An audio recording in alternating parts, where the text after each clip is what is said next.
നമസ്കാരം. ഇന്നത്തെ വീഡിയോയിലേക്ക് എല്ലാവർക്കും സ്വാഗതം. ഈസി ആയിട്ട് പൗച്ച് ഉണ്ടാക്കുന്ന ഒരു ട്യൂട്ടോറിയലാണ് ഇന്നത്തെ.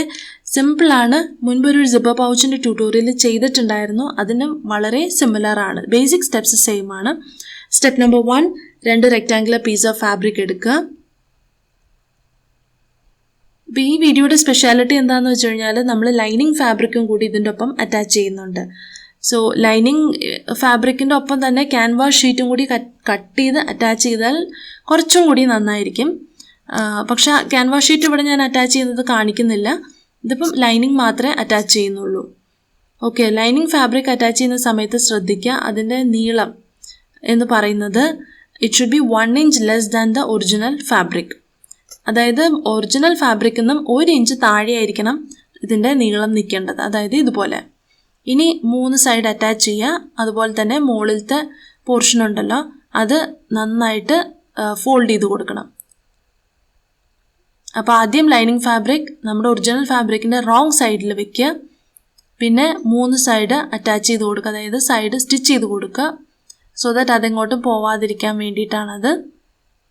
അതിനുശേഷം ഇതുപോലെ ഒന്ന് ഫോൾഡ് ചെയ്ത് നീറ്റായിട്ട് അയൺ ചെയ്ത് വെക്കുക. എപ്പോഴും അയൺ ചെയ്യുന്നത് വളരെ ഇമ്പോർട്ടൻ്റ് ആണ്. നമ്മൾ സ്റ്റിച്ച് ചെയ്യുന്ന സമയത്ത് സിബ് അറ്റാച്ച് ചെയ്യാനായിട്ട് അത് ഒരുപാട് ഹെൽപ്ഫുള്ളായിരിക്കും. ഇനി ഒരു നല്ലൊരു നീളമുള്ള സിബ് എടുക്കുക. സിബ് തുടങ്ങുന്നിടത്ത് തന്നെ അറ്റാച്ച് ചെയ്ത് കൊടുക്കുക. അത് ഈസിയാണ്. സ്റ്റിച്ച് ചെയ്യുന്ന സ്റ്റെപ്സ് ഡീറ്റെയിൽ ആയിട്ട് കാണുന്നുണ്ടെങ്കിൽ എൻ്റെ പ്രീവിയസ് വീഡിയോ ഒന്ന് ചെക്ക് ചെയ്തേക്കണം കേട്ടോ. ഇപ്പോൾ സിബ് അറ്റാച്ച് ചെയ്ത് കഴിഞ്ഞു.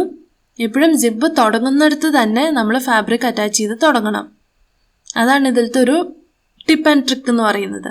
അതുപോലെ തന്നെ നമ്മൾ ബാക്കി ഇനിയിപ്പോൾ 3 സൈഡ്സ് ഓപ്പൺ ആണല്ലോ, ആ 3 സൈഡ്സ് നമ്മൾ സ്റ്റിച്ച് ചെയ്ത് അറ്റാച്ച് ചെയ്യണം. അതിനുശേഷം കോർണേഴ്സിൽ 2 സ്ക്വയർ കട്ട് ചെയ്തെടുക്കുക. നമ്മൾ ഫാബ്രിക് ബാസ്ക്കറ്റ് ഉണ്ടാക്കിയ വീഡിയോ നിങ്ങൾ കണ്ടിട്ടുണ്ടോ എന്ന് എനിക്കറിയില്ല. ഉണ്ടെങ്കിൽ ആ വീഡിയോയിൽ ഇതുപോലെ തന്നെയാണ് നമ്മൾ ഫാബ്രിക് ബാസ്ക്കറ്റ് ഉണ്ടാക്കുന്നത്. കോർണേഴ്സിൽ സ്ക്വയർ പീസ് കട്ട് ചെയ്തെടുക്കുക.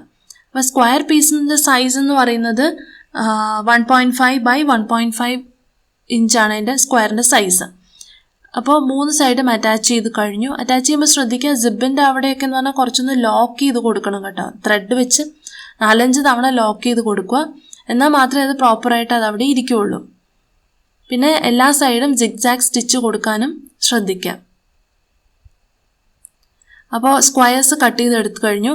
ഇനി ചെയ്യേണ്ടത്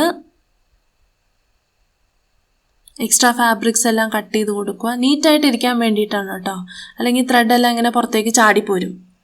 ഓക്കെ, ഇനി ചെയ്യേണ്ടത് ഈ 2 കോർണേഴ്സ് ഉണ്ടല്ലോ അത് വലിച്ചു പിടിക്കുക. അതിന് ശേഷം അവിടെ ഒന്ന് സ്റ്റിച്ച് ചെയ്ത് കൊടുക്കുക. ഒന്നും കൂടി കാണിച്ചു തരാം. ഈ കോർണേഴ്സ് ഇങ്ങനെ വലിക്കുക, എന്നിട്ട് അങ്ങനെ ഒന്ന് സ്റ്റിച്ച് ചെയ്ത് കൊടുക്കുക. അപ്പോൾ so that forms A base. അപ്പോൾ അത്യാവശ്യം വലിപ്പമുള്ള പൗച്ചസിനൊക്കെ ഒരു ബേസ് ക്രിയേറ്റ് ചെയ്യുന്നത് എപ്പോഴും നല്ലതായിരിക്കും. കുറച്ച് കുഞ്ഞു പൗച്ചസൊക്കെ ആണെങ്കിൽ ബേസിൻ്റെ ആവശ്യം തന്നെ ഇല്ല. പക്ഷെ വലിപ്പമുള്ളതിന് എപ്പോഴും ഈ ഒരു ബേസ് ഹെൽപ്ഫുള്ളായിരിക്കും. ആ ബേസിൻ്റെ അവിടെ മാത്രം നിങ്ങൾ ക്യാൻവാസ് ഷീറ്റ് കൊടുത്താലും ഇറ്റ്സ് നൈസ്.